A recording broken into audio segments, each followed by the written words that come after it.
تو جی ناظرین، مشکل کے اس ایپیسوڈ میں آپ دیکھنے والے ہیں کہ حریم جو ہے وہ سمین کو تصویریں پوسٹ کرتی ہے۔ وہ اسے کہتی ہے کہ دیکھو تمہاری نند کی شادی ہو گئی ہے اور تمہیں کسی نے بلانا تو دور کی بات یاد تک کرنا گوارا نہیں کیا ہے۔ وہ اسے شادی کے ایونٹ کی ساری تصویریں بھیجتی ہے۔ فراز بھی تیار شیار ہو کے شادی میں گھوم رہا ہوتا ہے۔ وہ ساری تصویریں اس کو بھیج کے جلانے کی کوشش کرتی ہیں۔ سمین کو یہ دیکھ کر بہت دکھ ہوتا ہے۔ پھر وہ اس کو فون کرتی ہے۔ سمین کہتی ہے حریم تم مجھے فون کیوں کر رہی ہو؟ تو حریم کہتی ہے کچھ اپڈیٹ کرنی تھی، اس وجہ سے میں تمہیں فون کر رہی ہوں۔ سنو تو صحیح گھر میں کیا ہوا۔ اتنے اچھے طریقے سے شادی کا سارا ایونٹ ہوا ہے۔ دیکھو تمہیں کسی نے منہ تک نہیں لگایا، کسی نے یاد تک نہیں کیا۔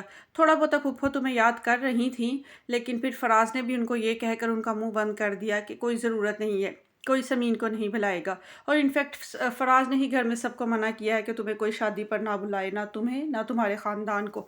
اور اس کا یہ کہنا ہے کہ اس کا اب تم سے کوئی تعلق نہیں۔ غرض وہ اس طرح کی باتیں کر کے سمین کو جلانے کی بہت کوشش کرتی ہے۔ سمین کہتی ہے کہ تم پاگل لڑکی ہو، تم نہ جانے مجھ سے کیا چاہتی ہو، میرے پیچھے ہاتھ دھو کے پڑ گئی ہو، تم نہ جانے میرا پیچھا کب چھوڑو گی۔ یہ کہہ کر وہ فون بند کر دیتی ہے۔ حریم اس کو میسج کر کے کہتی ہے کہ انیلا کی شادی کے بعد سب لوگ میری شادی کے بارے میں بھی سوچ رہے ہیں اور سب کے ذہن میں یہی بات ہے کہ میرا اور فراز کا نکاح کر دیا جائے۔ یہ بات سن کر تو سمین اور ہی زیادہ رونا شروع کر دیتی ہے۔ وہ بہت زیادہ دکھ میں آ جاتی ہے۔ دوسری طرف فراز کی بہن کی شادی ہو چکی ہے۔ وہ اپنے شوہر اور اپنی پھپھو کے ساتھ باہر کے ملک چلی گئی ہے، ہنسی خوشی روانہ ہو گئی ہے۔ دوسری طرف سمین کے والدین آپس میں بات کرتے ہیں کہ سمین کے رشتے کا نہ جانے کیا انجام ہوگا۔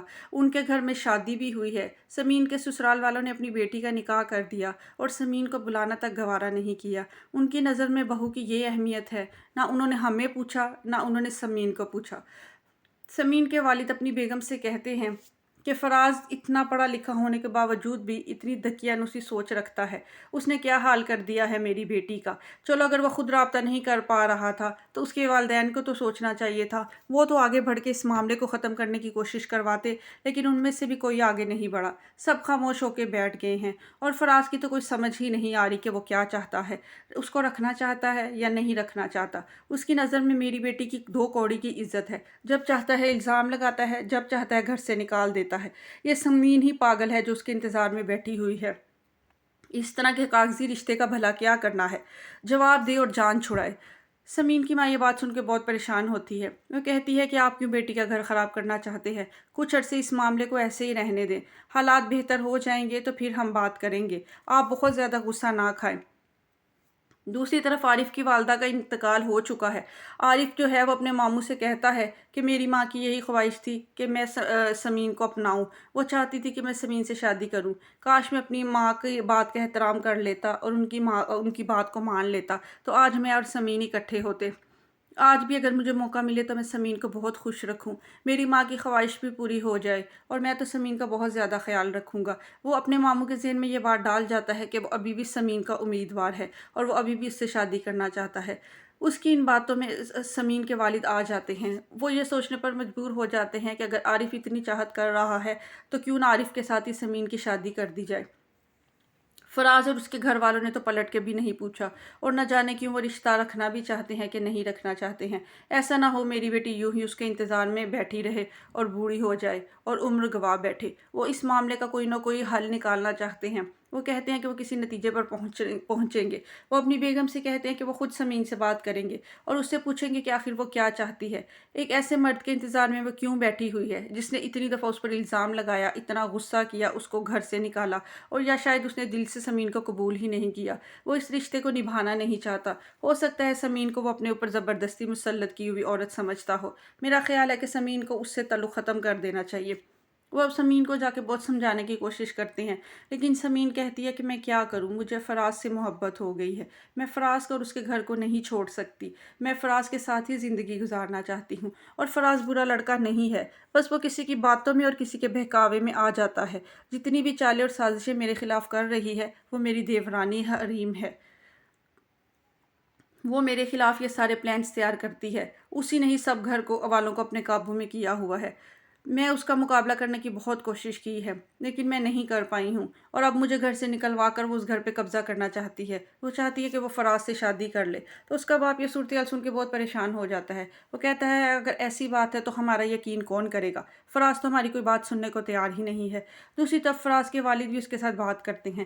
اس کو کہتے ہیں کہ تم نے مجھے کہا تھا کہ انیلا کی شادی تک اس معاملے پر میں تم سے کوئی بات نہ کروں، لیکن اب انیلا کی شادی ہو چکی ہے، وہ خیر سے اب اپنے گھر روانہ ہو چکی ہے۔ اب میں تمہارے مسئلے کو بھی نپٹانا چاہتا ہوں، اس کا بھی کوئی نتیجہ چاہتا ہوں۔ تم مجھے بتاؤ تم نے سمین کو کیوں لٹکا کر رکھا ہے؟ تم اس کو بسانا چاہتے ہو کہ نہیں بسانا چاہتے؟ اگر تم چاہتے ہو کہ سمین تمہاری زندگی میں واپس آئے تو جاؤ اور اسے منا کر لے آؤ اور پرانی باتوں کو بھول کر آگے بڑھو، اور اگر تم اس کو نہیں رکھنا چاہتے تو پھر اس کو طلاق دے دو، پھر اس کو اس کے گھر میں خوش رہنے دو تاکہ وہ بھی اپنی زندگی میں آگے بڑھ جائے۔ تو فراز کہتا ہے کہ وہ بہت کشمکش میں ہے۔ وہ جب بھی سمین سے ملتا ہے تو کچھ نہ کچھ ایسا ہو جاتا ہے کہ وہ دوبارہ سے اس کے اوپر شک جو ہے وہ سوار ہو جاتا ہے، لیکن وہ سمین کو چھوڑنا نہیں چاہتا۔ ابھی تک وہ کسی نتیجے پر نہیں پہنچا۔ سمین اس کی بیوی ہے اور طلاق کے بارے میں تو اس نے بالکل بھی نہیں سوچا۔ دوسری طرف سمین کا بھی رو رو کر برا حال ہے۔ وہ بار بار فراز سے رابطہ کرنے کی کوشش کر رہی ہے۔ وہ فراز کو یقین دلانے کی کوشش کر رہی ہے کہ وہ غلط نہیں ہے، اس کا عارف کے ساتھ کوئی بھی تعلق نہیں ہے، وہ تو اس سے بات تک نہیں کرتی ہے۔ اب جب کہ اس کی ماں مر گئی ہیں وہ اس گھر میں آتا بھی نہیں ہے، لیکن فراز اس کی کسی بات کے اوپر کوئی رسپانس ہی نہیں دے رہا، وہ اس کی طرف پلٹ کے آ ہی نہیں رہا۔ سمین نے بہت کوششیں کی ہیں اس کو منانے کی، لیکن فراز ابھی تک اس کو کوئی پازیٹیو رسپانس نہیں دے رہا۔ دوسری طرف حریم جو ہے وہ اکیلا گھر دیکھ کے اور ہی زیادہ شیر ہو گئی ہے۔ وہ فراز کے ارد گرد منڈلاتی رہتی ہے، گھر کے سارے کام کرنے کی کوشش کرتی ہے، گھر والوں کو اپنے قابو میں کرنے کی کوشش کر رہی ہے، اچھے سے اچھی اپنی خدمات پیش کر رہی ہے، اور فراز کا تو وہ خصوصی طور پر بہت خیال رکھتی ہے۔ صبح آفس جاتے وقت بھی اس کی ساری چیزوں کا خیال رکھتی ہے، اس کو ضرورت کی ہر چیز مہیا کرتی ہے، اس کے لیے ناشتہ بناتی ہے، اور آدھی رات کو اٹھ کر بھی اسے کافی بنا بنا کر دیتی ہے، اور آدھی رات کو بھی اس کے کمرے میں منڈلاتی رہتی ہے۔ یہ باتوں سے وہ یہ ظاہر کرنے کی کوشش کر رہی ہے کہ وہ فراز کو بہت زیادہ خیال رکھ سکتی ہے۔ فراز نے اس کو بار بار ریجیکٹ کیا ہے، لیکن اس سب کے باوجود بھی وہ ڈھیٹ فراز کے ارد گرد ہی منڈلاتی رہتی ہے۔ وہ فراز کے اوپر جادو کرنے کی کوششوں میں مصروف ہے کہ فراز بس کسی طرح اس کی طرف ہو جائے۔ وہ سمین کی جگہ لینے کے لیے اوچھت کنڈوں پہ اتر آئی ہے۔ فراز اس کو کہتا ہے کہ آپ کو ذرا بھی شرم نہیں آتی، آپ ہر وقت ارد گرد میرے ہی منڈلاتی رہتی ہیں اور آدھی رات کو بھی اٹھ کر میرے کمرے میں آ جاتی ہیں۔ لیکن وہ کہتی ہے کہ اس میں شرم والی کیا بات ہے، یہ میرے دل کا معاملہ ہے، میں تو شروع سے ہی تمہیں پسند کرتی ہوں، اور اگر سمین کو تم چھوڑ دو تو ہم دونوں ایک اچھی اور خوشگوار زندگی گزار سکتے ہیں۔ خیر فراز اس کو کہتا ہے کہ میں آپ سے بس اس رویوں کی معافی مانگتا ہوں جو سمین کے جانے کے بعد میں نے آپ کے ساتھ اپنایا۔ غرض فراز اس کے بہکاووں میں تھوڑا تھوڑا آنے کی کوشش کر رہا ہے۔ وہ اس کے بہکاوے میں کافی حد تک آ چکا ہے۔ اس کو یہ نظر آ رہا ہے کہ حریم تو اس کا بہت خیال رکھتی ہے اور حریم کو اس سے بہت زیادہ محبت ہے، اور فراز کا جھکاؤ اب اس کی طرف بڑھتا چلا جا رہا ہے۔ اسی لیے اب وہ حریم کے ساتھ آرام سے بات کرتا ہے، اسی لیے وہ حریم کو آ کر کہتا ہے کہ آپ مجھے معاف کر دیں جو میں نے آپ کے ساتھ بدتمیزیاں کی۔ بس اتنی سی فراز کی توجہ پا کر تو حریم ہواؤں میں اڑنے لگ جاتی ہے، ساتھ ہی وہ اداکاری شروع کر دیتی ہے۔ نہیں بس مجھے اب اس گھر میں نہیں رہنا، میں سب کا خیال رکھتی ہوں، سب میرا دل دکھاتے ہیں اور سب میرے ساتھ مس بہیو کرتے ہیں، بس امی ابو جہاں بھی کہیں گے میں شادی کر لوں گی اور اس گھر سے چلی جاؤں گی۔ غرض یہ کہ وہ اپنے آنسو ٹپکا ٹپکا کر فراز کا دل نرم کرنے کی کوشش کرتی ہے، اس کے اوپر یہ ظاہر کرتی ہے کہ وہ بہت سچی اور سیدھی ہے، وہ اپنی مکاریوں سے فراز کو اپنی طرف کر رہی ہے۔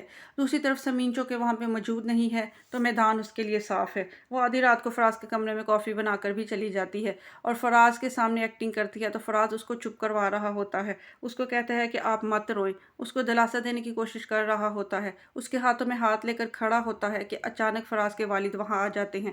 وہ یہ منظر دیکھ کر دنگ رہ جاتے ہیں، وہ بہت زیادہ غصے میں وہاں سے چلے جاتے ہیں۔